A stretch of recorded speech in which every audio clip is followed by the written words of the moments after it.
Okay, so this is a longer one.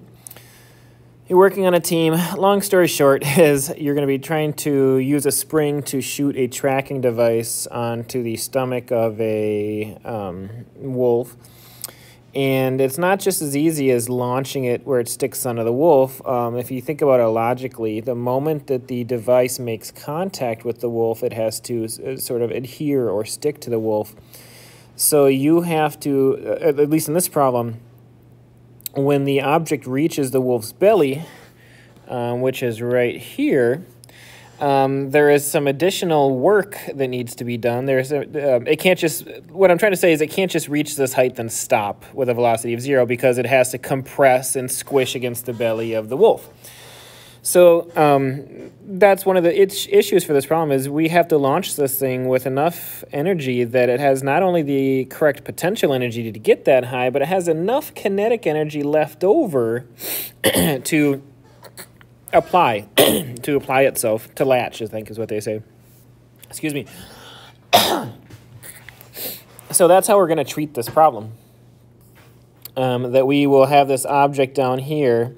It will cause the spring, we're going to compress the spring, or the spring will be compressed enough so that the potential energy of the spring down there is enough to get it everything it needs to get that potential energy at the top, plus enough kinetic energy left over to allow it to latch onto the belly. So that's how we're going to treat this thing. So let's start. You always got to be careful when somebody asks you to write what are the energy expressions, because it's like, what does that even mean, the energy expressions? So I'm going to do what I think they mean, and you might have to adjust them for what your experience tells you that they need. When the spring is compressed before the trap operates. Well, when the spring is compressed, that is the potential energy of the spring, which is another way of saying that the work, it's the potential energy of the spring, which is going to be the work done by the spring. It's the same thing, really. So maybe I'll even write that down. But that's just going to be 1/2 kx squared. The way you want to think about this is that when you compress the spring downward, like from this spring to turning into this spring, you have done work on the spring to get it to compress to this height, and all that work you have done is now locked up in the potential energy of the spring, just waiting to be released to launch something up. So the work that you're putting into the spring is the same thing as the potential energy locked into the spring, and that happens to be 1/2 kx squared. So that's how I'm treating this, or that's how you want to view this thing.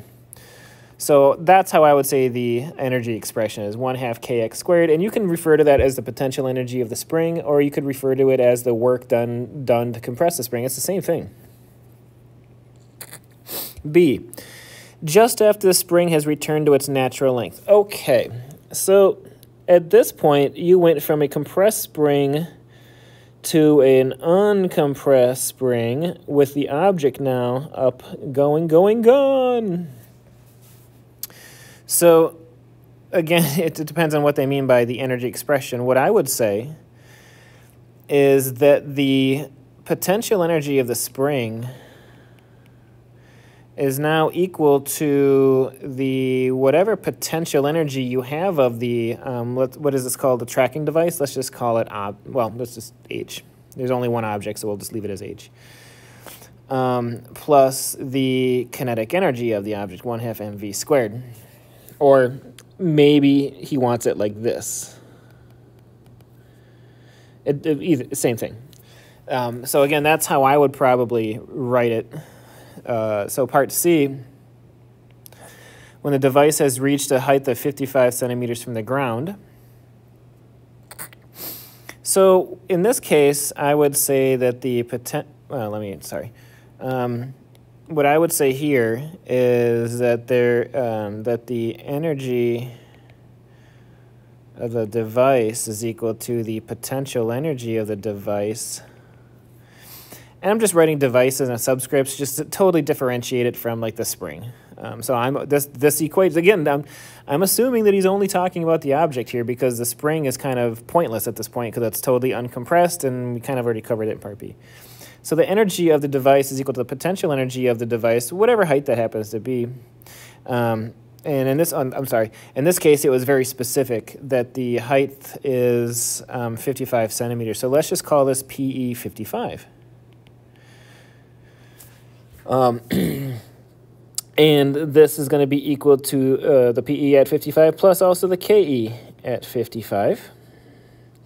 Now, this could be the mass of the device. This could be mass of the times the G times the H at 0.55 or 55. Doesn't matter how you write it. And this could be 1/2 mV at 0.55 squared. Again, these are the same things. I'm not even sure if he's asking you to put numbers in there, but when you hear energy expressions, I assume it's just algebra. Okay, D. After the device is latched, including the energy corresponding to the work done to make the latching device operate. So I guess it's talking about the E sub L being energy done to cause it to latch on. So in this case, we're going to be careful here. It says that in order to latch on, you have a force of 500 newtons over a distance of 1.22 meters. So think about that for a moment, that you are given a force of the latching device. You are giving a distance that latching device is going to apply that force. Like that force is applied across a distance of 1 point. And that should jump out at you as the work needed. That is work. Work needed to get it to latch. Right, and then if you just think about it logically, even something as simple as applying a Band-Aid, you have to apply a force. Like for example, you have a Band-Aid, you press the sticky part down, and that you have to press it down. So you have to apply a force downward on across a distance to get the Band-Aid to stick. And that's essentially what's happening here with the latching devices. It's a force of 500 newtons, and you have to press down, or in this case up, because it's being launched up, upward of 0.0012 meters. So in this case, you'd have 500 times 0.12, or 0.0012, which is 0.6 joules, by the way. So that's this is going to lead into question number 2 now. So anyways, this is how I probably would express it, as FD is the work needed to get it to latch, and I guess that's what he means. Although, let me just, maybe we'll put this, is that, where does the device get the energy to do that work? Well, it gets it from the kinetic energy at the top here. So I'm going to zoom in right here. If you imagine this is the belly and this is the device, that force has got to be exerted across this distance right here, and until it stops, right? When it latches on, it stops. So all the kinetic energy, so we'll call that kinetic energy on impact, however you want to write it, at 55 centimeters. But kinetic energy at impact has to provide the work done to get this thing to stick, because the only energy it has at the moment that it hits the belly is the kinetic energy, and you want this thing to end up with 0 energy, and all that energy is going to be transformed into the work to get it to stick. Okay, hopefully you followed that. So question 2 asks, what's the minimum speed that the device has to be moving to get it to stick? And that's where I'm going to jump down to this equation that I just wrote. 1/2 mv squared is going to be equal to F latching, D latching, which is the same thing as 0.6 joules. So 1/2, and the device itself was 0.045.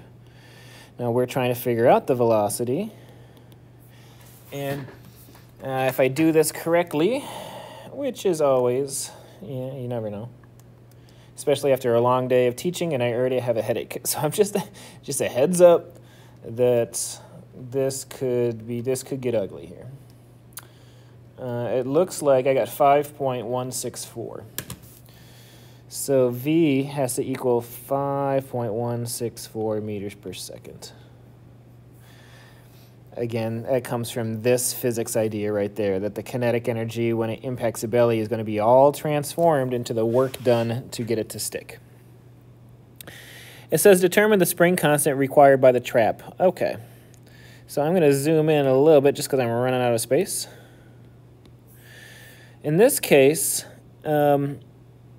we need the potential energy of the trap, or the spring. I'm going to keep calling it a spring.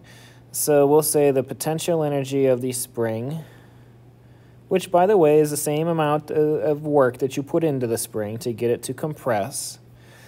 That has to equal not only the potential energy that it has to get to at the top at 0.55 meters, but remember, you still needed kinetic energy left over to allow that object to do the work required to latch on, right?